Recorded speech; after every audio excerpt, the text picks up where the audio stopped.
के खौफ से उभरती दुनिया के ऊपर एक बार फिर से कोरोना के खतरनाक रूप का साया मंडराने लगा है।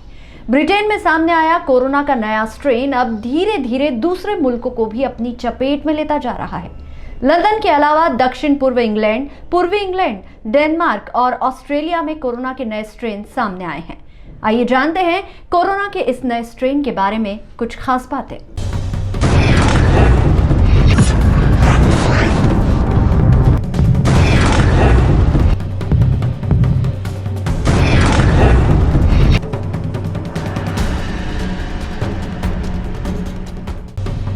खतरनाक रूप में लौट के आया कोरोना। लंदन में दी नए स्ट्रेन ने दस्तक। दुनिया पर छाया दहशत का साया। लंदन से उड़ानों पर लगा प्रतिबंध। भारत नए खतरे को लेकर हुआ सतर्क।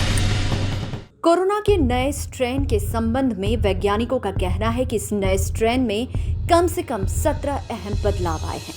इसमें से सबसे बड़ा परिवर्तन स्पाइक प्रोटीन में आया है।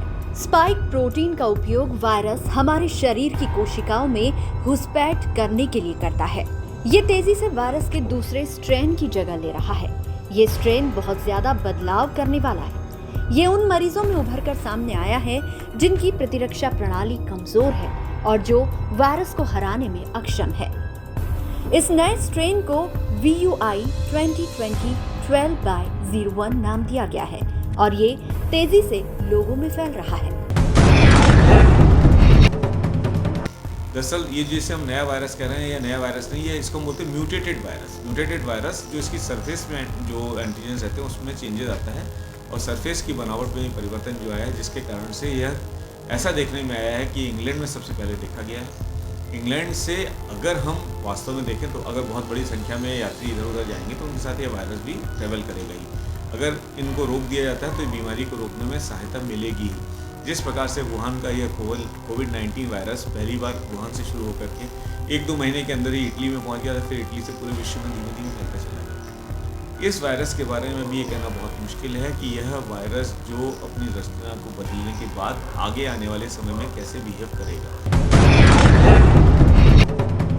कोरोना के नए स्ट्रेन का सबसे पहला मामला सितंबर 2020 में आया था, लेकिन लंदन में नवंबर महीने में ज्यादातर लोग इस वायरस से संक्रमित पाए गए।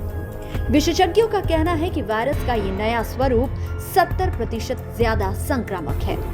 ये स्ट्रेन पहले वाले की तुलना में तेजी से संक्रमण फैला रहा है। इस नए वायरस की चपेट में ब्रिटेन के आने के बाद कई देशों ने ब्रिटेन से हवाई यातायात पर प्रतिबंध लगा दिया है। प्रतिबंध लगाने वालों में भारत के अलावा Hong Kong, Israel, Iran, Croatia, Argentina, Morocco, Chile और कुवैत शामिल है। इस समय स्थिति एक ऐसी आ चुकी है कि हम लोग ये देख रहे हैं कि अधिकतर लोग कोविड की जो सामान्य बचाव के उपाय हैं उनको अपनाने में ढीलापन बरत रहे हैं।